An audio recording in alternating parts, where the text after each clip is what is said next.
Pandemi COVID-19 mengakibatkan pendidikan di Indonesia harus menggunakan sistem pembelajaran daring selama setahun belakangan. Di tahun ajaran baru ini diharapkan pembelajaran tatap muka bisa segera dilaksanakan, terutama bagi sekolah yang telah siap menerapkan protokol kesehatan yang ketat.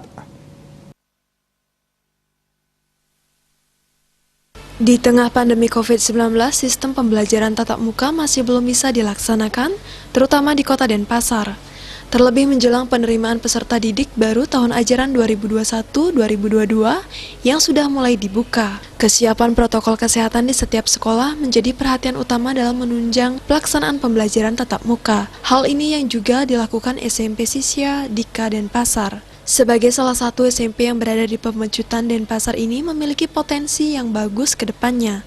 Kepala SMP Sisya Dika Denpasar, Mercy Victoria Gigir mengatakan, menjelang tahun ajaran baru pihaknya ingin melakukan simulasi pembelajaran tatap muka seizin Dinas Pendidikan, Pemuda dan Olahraga Kota Denpasar. Hal ini mengingat SMP Sisya Dika dinilai telah siap dengan fasilitas kelas yang cukup untuk menerapkan protokol kesehatan di sekolah. Kami sudah mempersiapkan seperti apa yang sudah disampaikan oleh pihak Dinas Pendidikan Kota Denpasar dan juga pemerintah Kota Denpasar untuk mempersiapkan segala sesuatunya, dan saya kira sudah cukup bagi kita, dan saya berharap ingin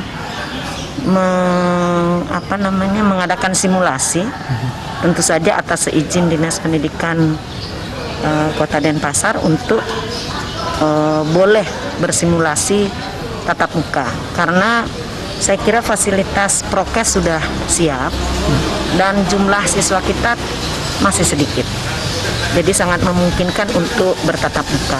Tapi ya itu tergantung, kembali akan saya sampaikan pada pihak yang berwenang, tentu saja melalui Dinas Pendidikan Kepemudaan dan Olahraga Kota Denpasar.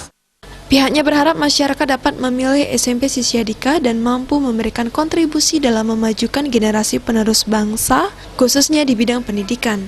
Andika, Bali TV.